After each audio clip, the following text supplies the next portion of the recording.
Ladies and gentlemen, welcome back to the channel. So this is a stone that I just finished carving and I was editing the footage and the video should be uploaded by now, but I really noticed something. I have been giving you guys videos in a perspective that isn't, I don't know, I wouldn't say it's not legit, it's just that it's not how I do a lot of my carving.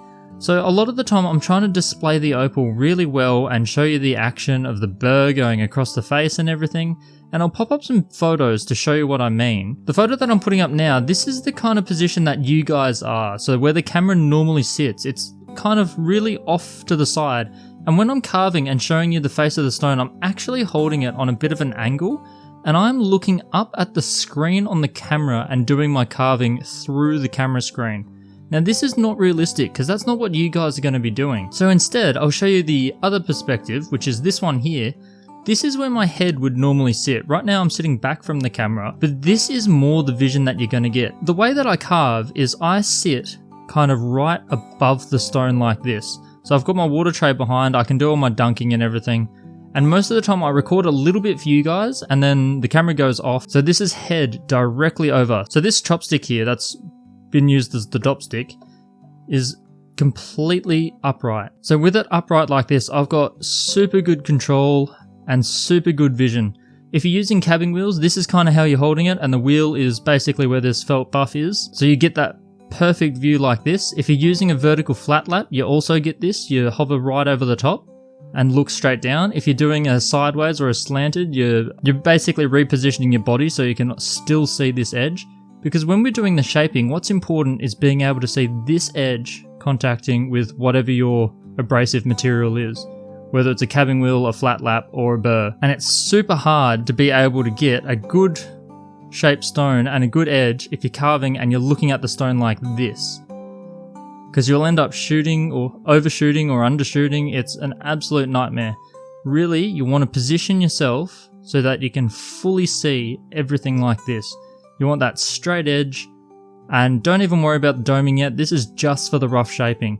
When you get into the doming, you kind of want a bit more of an angle like this, but you can still even do the doming with a straight up and down look here and then just curve over the edges. Typically though, I would hold it like this, and I would set the edges like this, and I've shown you in a video about the cabbing. Like you want to do the first cut like that, you want to kind of round it, round it, round it, round it. Lots of straight cuts that are actually turning into a curve. I've been recording on this channel for years and I have never noticed that how I show you guys the stone and the carving is actually a little bit misleading, because most of the time I'm doing it like this, just straight up and down, having a good look. Otherwise you really can't see that well. So yeah, I felt like I really had to make that video just a quick one. Time to go work on another carving, but I think it's really important that you guys know how to kind of position yourself. Also try to keep a straight back. Keep a straight back, and I wear hearing protection as well, just because the motor is literally 30 centimeters off my left ear. And I like my hearing.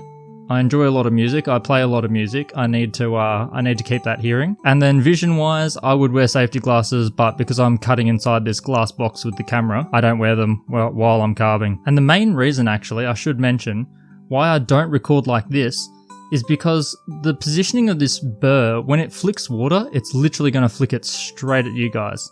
If you're positioned directly above me, I'm going to end up spraying the glass.